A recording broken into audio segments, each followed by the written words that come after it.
ମୁଁ ଦିବାକର ପଣ୍ଡା ମୁଁ ମୁଖ୍ୟ ପୂଜକ। ଘୋଷଯାତ୍ରା ବର୍ଷ ନୀତି ନିୟମ ଭାବରେ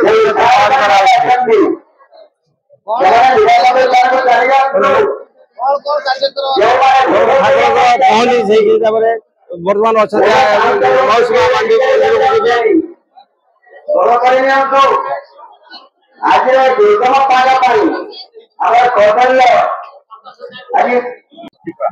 ଆପଣଙ୍କ ପରିଚୟ ସାର୍?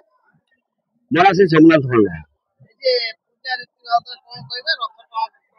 ରଥଟଣା ଆମର ଗତକାଲିଠୁ ଆରମ୍ଭ ହେଇଛି। ଘୋଷଯାତ୍ରା 2 ଦିନ ହୁଏ ଏଠାରେ। ପ୍ରଭୁ ତାଙ୍କର ଗୋଟି ପହଣ୍ଡି ପରେ ତାଳଧ୍ୱଜ ରଥ ଉପରେ ଉପଦର୍ଶନ କଲେ। ତାପରେ ତାଙ୍କର ଆଦ୍ୟ ସେବକ ଯେ ଥିଲେ ମଙ୍ଗରାଜ ମହାପାତ୍ର, ତାଙ୍କର ବଂଶଧର ବିଜୟ କୁମାର ମହାପାତ୍ର ସେ ଛେରା ପହଁରା କଲେ। ତାପରେ ରଥଟଣା କାର୍ଯ୍ୟ ଆରମ୍ଭ ହେଲା ଏବଂ ଏଇ ମଝି ଦାଣ୍ଡରେ ଆଜି ରଥ କାଲି ରାତିରେ ରହିଛନ୍ତି। ଆଜି 5ଟା ବେଳେ ପୁଣି ରଥଟଣା କାର୍ଯ୍ୟ ଆରମ୍ଭ ହବ। ପ୍ରଭୁଙ୍କୁ ଗୁଣ୍ଡିଚା ମନ୍ଦିରରେ ନେଇ ଆଜି ପ୍ରବେଶ କରିବେ।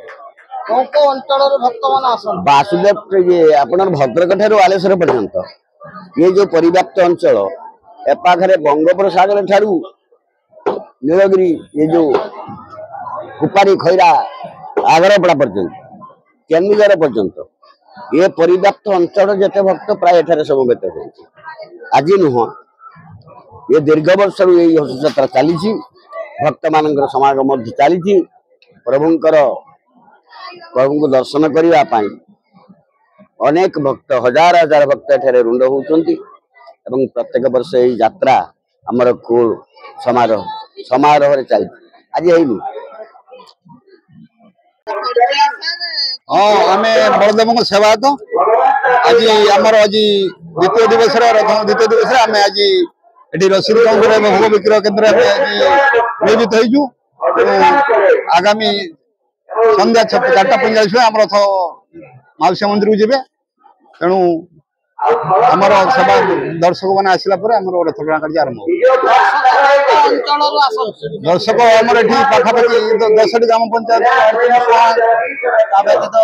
बालेश्वर आमर बालेश्वर भद्रक पंचायत एवं बहुत आमर नीति ठाकुर बर्तमान भोग हम आमर गला माउसिया मंदिर को सेठार आमर अन्न भोग हम ठाकुर महास्नान हम माउसिया मंदिर को जीवे।